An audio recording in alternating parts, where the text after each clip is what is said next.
Tariffs are designed to return jobs to America by shielding American businesses from foreign competition. Tariffs can make factories grow and provide jobs, according to proponents, but raise prices and hurt consumers, according to critics. With Donald Trump touting tariffs as a top policy in 2025, the debate is heating up. History reveals mixed results. Some industries grow, others shrink. This video discusses how tariffs work, what past experiences reveal, and if they can actually generate jobs today. Tariffs are taxes on products that enter a nation. Governments apply them to make the price of products entering from other countries higher than products that are produced domestically. The aim is to make it more attractive for companies to produce domestically, which would generate more jobs. Donald Trump has proposed tariffs of 10% to 20% on imports, and even higher levels such as 60% on Chinese products throughout his campaign. He feels this will return manufacturing to America.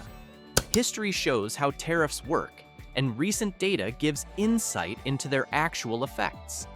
This script explores how tariffs function, looks at key examples, and considers whether they can create jobs in today's economy.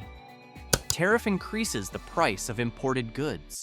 Importing businesses pay the tariff, and they typically pass the cost on to buyers.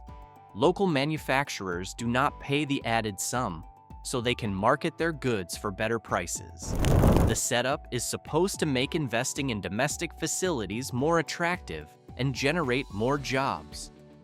America collected $66 billion in tariffs on Chinese exports in 2018 and 2019, showing that tariffs generate revenue. But that money ultimately comes from American companies and consumers. Tariffs are also a negotiating chip, making other nations decrease their trade restrictions.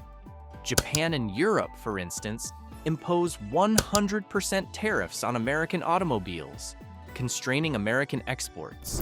Trump proposes matching those tariffs in an attempt to encourage more balanced terms of trade. Tariffs shaped America's early economy. In 1789, Congress passed its second major law, which imposed tariffs to protect new industries. Alexander Hamilton, the first Secretary of the Treasury, approved it. European goods, such as steel and textiles, were less expensive due to the Industrial Revolution. Tariffs raised their price, enabling U.S. manufacturers to grow. Tariffs were more than 40% on certain goods by the late 1800s. They generated 90% of federal revenues, making an income tax unnecessary until 1910. Northern industries thrived, but the South didn't. European tariffs hurt Southern exports, such as cotton and tobacco, generating regional tensions. After World War II, the U.S. shifted toward free trade. The Marshall Plan of 1948 enabled Japan and Germany to tax U.S. goods to rebuild, while America maintained low taxes. Even decades later, those countries still limit U.S. auto and furniture imports.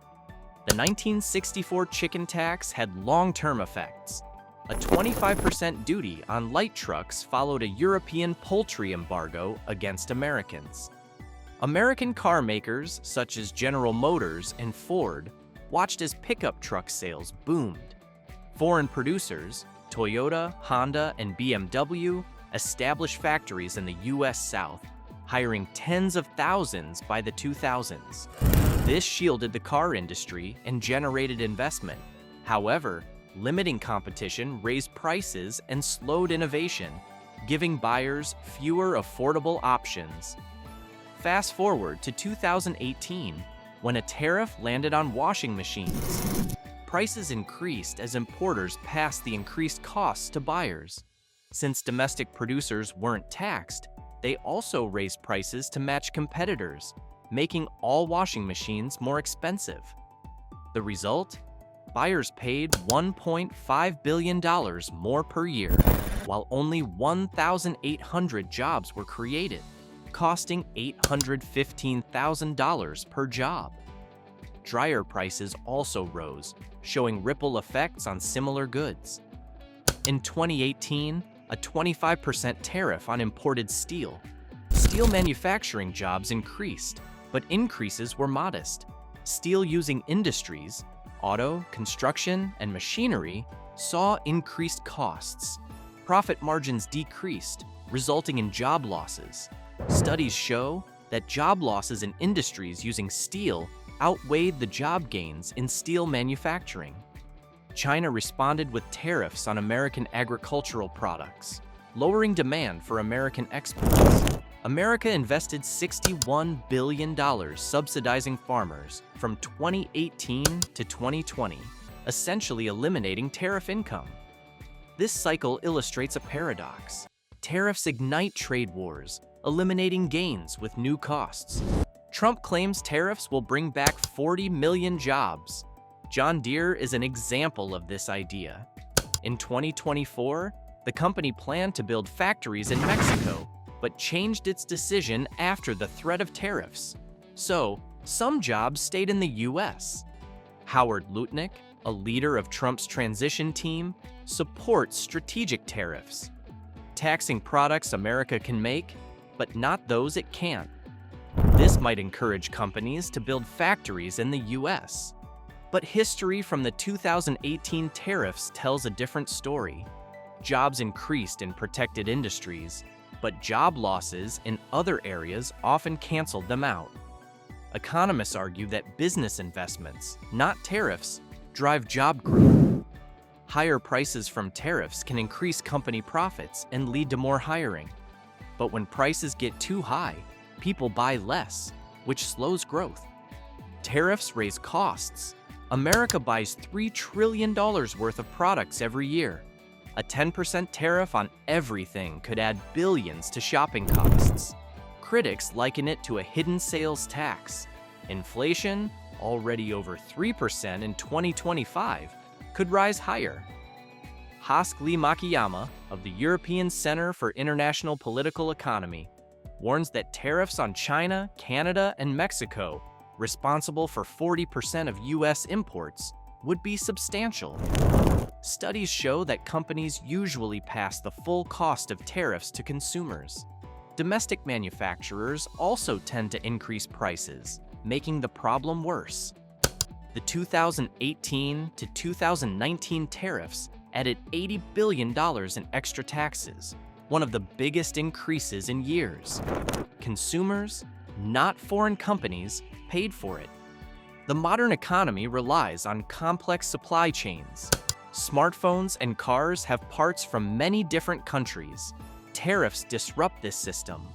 When America taxed Chinese goods in 2018, some firms moved operations to Vietnam or Mexico instead of the US. Others routed parts through different countries to avoid taxes. For example, Mercedes-Benz once disassembled vans in Germany, shipped the parts to South Carolina, then put them back together to bypass the chicken tax. These tactics show that companies can adapt, often without creating US jobs.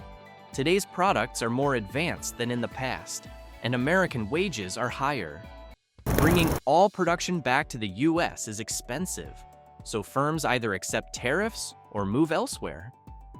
Tariffs are not just about jobs. National security is also a concern. Depending on rival countries like China for key resources, such as semiconductors and rare earth metals, can cause shortages during a crisis. A trade ban could hurt critical industries. Targeted tariffs on specific goods could help boost US production and reduce risks.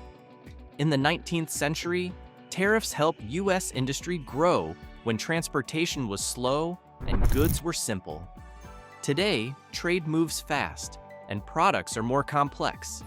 Blanket tariffs on everything, like a 20% tax, can backfire, raising prices without helping the economy grow. A better strategy might be to introduce tariffs gradually, giving businesses time to adjust.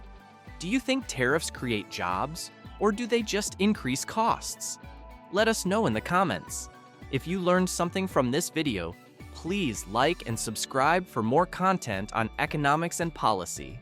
Your support helps keep the channel running. Thanks for watching.